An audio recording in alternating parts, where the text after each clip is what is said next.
पूरी दुनिया में गूंजा भारत माता की जय का नारा। इसरो ने वो कर दिखाया जिसका उसने वादा किया था। विक्रम रोवर ने चांद पर नई खोज का चलाया महाअभियान। स्पेस एक्सप्लोरेशन के फील्ड में भारत की बहुत ही बड़ी जीत, वो जीत जिसे सदियों तक याद रखा जाएगा।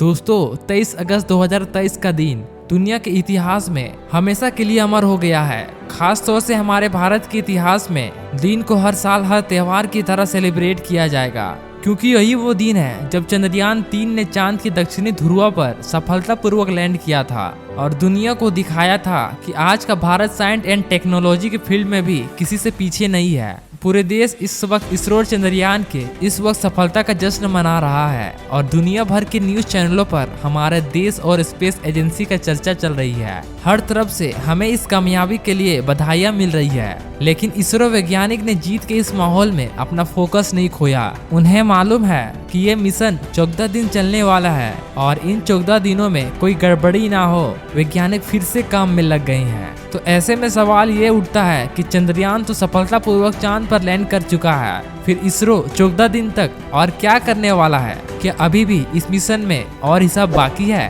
अगर हाँ तो वो क्या है? आइए सब कुछ आपको डिटेल में समझाते हैं। दोस्तों, जैसे कि आप सभी जानते हैं कि 23 अगस्त की शाम चंद्रयान 3 के लैंडिंग की करोड़ों लोगों ने लाइव देखा और एक दुनिया में नई कीर्तिमान बना। दरअसल अलग अलग राज्य सरकार द्वारा इस ऐतिहासिक पल के लैंडिंग को लाइव देखने के लिए खास इंतजाम किए थे। उदाहरण के लिए उत्तर प्रदेश के सरकारी स्कूलों में बच्चों को ये लाइव इवेंट दिखाया गया, साथ ही लोग अपने मोबाइल और टीवी पर भी ऐतिहासिक पल को देख सके, इसके भी खास इंतजाम था। जैसे ही चंद्रयान 3 चांद की इस सतह पर अपने कदम रखा तो हर तरफ जश्न का माहौल शुरू हो गया। यहाँ तक कि लोगों ने खुशी में आतिशबाजी भी की। वाकई में ये दिन हम कभी नहीं भूलेंगे। भारत अभियान पर उतरने वाले दुनिया का चौथा देश बन गया है। सोचिए, पूरी दुनिया में सिर्फ 4 देश ऐसे हैं जो चांद तक पहुंच पाए हैं और इन 4 देशों में एक हमारा भारत है कि ये सोचकर हमें गर्व महसूस होता है। चांद की दक्षिणी ध्रुव में लैंड करने वाली ये दुनिया का पहला देश बन गया है। जबकि चांद के इस इलाके में पहुंचने वाले देशों की लिस्ट बनेगी, उसमें भारत के नाम हमेशा सबसे ऊपर रहेगा,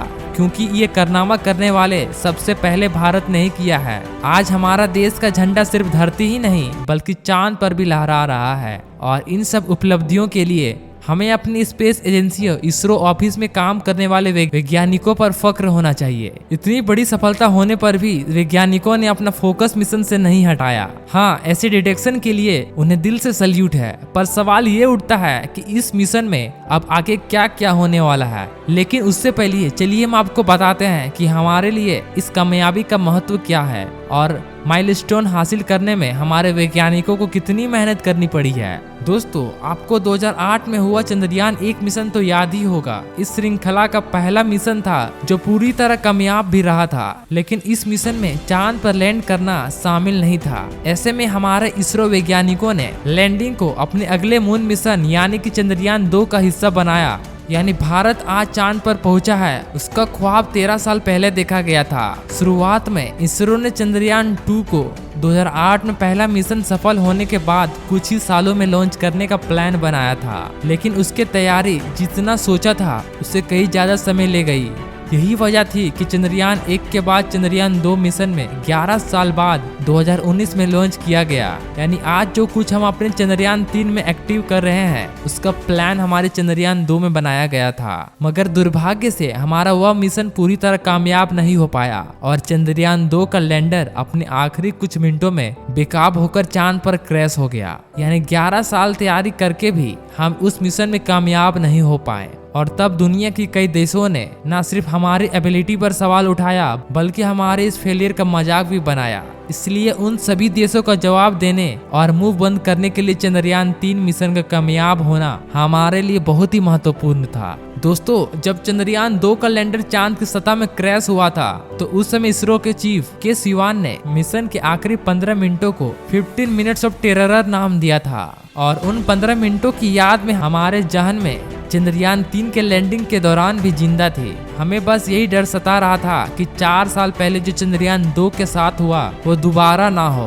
दोस्तों, इस तरह के मिशन जब किसी दूसरे प्लेनेट या सेलेस्टियल बॉडी पर लैंड करना होता है तो उनमें से लैंडिंग से पहले कुछ मिनटों बहुत ही ज्यादा क्रिटिकल होते हैं। चंद्रयान 2 की बात करें तो उन आखिरी पलों में हॉरिजॉन्टल से वर्टिकल नहीं हो पाया था, जिसके चलते उसने क्रैश लैंड किया था। लेकिन इस बार उन सभी मुसीबतों से निपटने के लिए हमारे वैज्ञानिक पहले से ही तैयार थे। यहाँ तक कि इसरो के चीफ के सोमनाथ ने पहले ये कह दिया था कि चाहे चंद्रयान के सारे सेंसर और 2 इंजन फेल क्यों ना हो जाए, तब भी चंद्रयान 3 लैंड जरूर करेगा। इसके अलावा सिचुएशन बिल्कुल खराब हो जाती तो इसरो ने इसके लिए प्लान बी बनाया था। ऐसे कंडीशन में लैंडिंग को डिलीट कर दिया जाता और फिर 27 अगस्त को ये चांद पर उतरता, लेकिन सौभाग्य से ऐसा कुछ नहीं हुआ और हमारा चंद्रयान 3 प्लान ए के अनुसार चांद के सरजमीन में सुरक्षित रूप से लैंड कर गया। अब बात करते हैं ये मिशन 14 दिनों तक और क्यों चलने वाला है। असल में दोस्तों, अभी तो चंद्रयान 3 रोवर बाहर निकला है, आगे उस अंधेरी और विराम दुनिया में अपने रिसर्च को अंजाम देना है। उसके लिए उसे वहां भेजा गया है और इन इसरो के वैज्ञानिकों ने इस रिसर्च को पूरा करने के लिए 14 दिनों यानी कि लूनर डे का प्लान बनाया है। इस काम करने के लिए चंद्रयान 3 के साथ प्रज्ञान रोवर भी भेजा गया है और ये 6 पहियों वाला बहुत ही आधुनिक रोवर वहां खोज करके प्रज्ञान रोवर के मदद से वैज्ञानिक चांद के अलग अलग हिस्सों में जाकर वहां अपने टेस्ट करेंगे। हमारे ये रोवर चांद की सतह के सैंपल कलेक्ट करेगा और उन पर जरूर टेस्ट रन करके जो रिजल्ट आएगा उसे धरती पर यानी इसरो के वैज्ञानिकों को भेजेगा। इन 14 दिनों में चांद के वायुमंडल, मिट्टी और पत्थरों पर शोध किया जाएगा। साथ ही वहां आने वाले भूकंप का भी इसरो वैज्ञानिकों बारीकी से अध्ययन करेंगे। इन सब के अलावा पानी की खोज भी इस मिशन का एक अहम हिस्सा रहेगी। दरअसल चांद के इस समय बहुत सारे बड़े बड़े गड्ढे मौजूद हैं जो इनके अंदर करोड़ों अरबों सालों से सूरज की किरण तक नहीं गई है और इसके चलते बहुत से वैज्ञानिकों को इन गड्ढे को अंदर बड़ी मात्रा में पानी मौजूद होने की उम्मीद है। तो ऐसे में इस तरह वैज्ञानिकों को इस पर भी खास नजर है और सच में इन गड्ढे के अंदर पानी का कोई भी बड़ा स्रोत मिलता है तो चांद पर जीवन बसाने की दिशा एक बहुत बड़ी कामयाबी होगी। ये सारे टेस्ट और रिसर्च पूरा करने में इसरो के 14 दिन लगेंगे और ये काम पूरा होने के बाद चंद्रयान 3 मिशन अधिक रूप से संपूर्ण मान लिया जाएगा। इस मिशन में बस एक चीज ऐसी है जिसका थोड़ा हमें दुख रहेगा। दरअसल हमारे विक्रम लैंडर और प्रज्ञान रोवर मून मिशन पूरा होने के बाद चांद पर ही रह जाएंगे, क्योंकि इसरो ने इन्हें वापस धरती पर लाने का कोई प्लान नहीं बनाया। अपने काम को पूरा करके हमारे दो उपकरण हमेशा के लिए अलविदा कह देंगे। वैसे आपको क्या लगता है, इसरो की अपनी इस खोज में चांद पर पानी मिलेगा या नहीं? कमेंट करके जरूर बताएं और वीडियो पसंद आई तो लाइक, शेयर एंड सब्सक्राइब करना। मिलते हैं नेक्स्ट वीडियो में।